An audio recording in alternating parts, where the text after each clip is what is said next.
Bonjour et bienvenue dans cette nouvelle vidéo. Aujourd'hui, on va parler du régime matrimonial. À quoi faut-il penser lorsqu'on souhaite s'expatrier? Cette vidéo est valable pour les Émirats arabes unis, mais est également valable pour les autres pays dans lesquels vous souhaiteriez vous expatrier. Cette vidéo est particulièrement importante parce qu'il faut savoir qu'une expatriation peut influer sur votre régime matrimonial.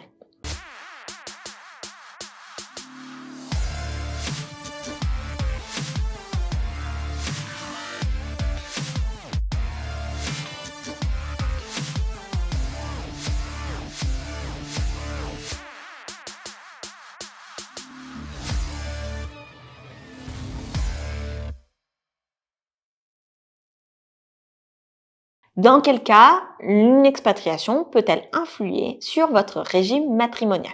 Une expatriation peut influer sur votre régime matrimonial, notamment si vous êtes marié sans contrat.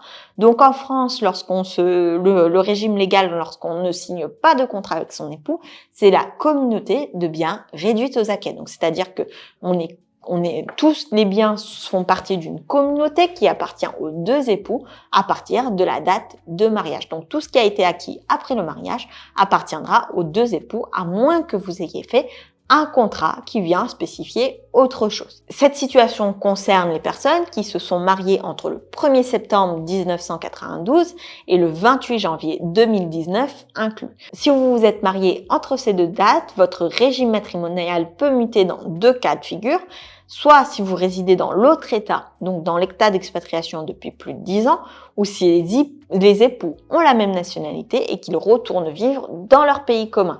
Et lorsque je parle de mutation, pourquoi je parle de mutation? Tout simplement parce que ce changement au niveau de votre régime matrimonial se fera de manière automatique sans qu'on vous demande votre avis. Donc c'est important de le savoir parce que quand vous vous expatriez, sans que vous le sachiez, votre régime matrimonial peut tout à fait muter.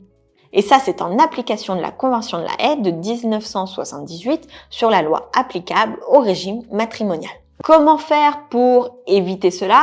Pour éviter cela, il suffit de désigner la loi applicable à son régime matrimonial en vertu du règlement européen sur les régimes matrimoniaux du 29 janvier 2019. Et pour pouvoir déterminer cette loi applicable, adressez-vous à un notaire. J'espère que cette vidéo en tout cas vous aura plu.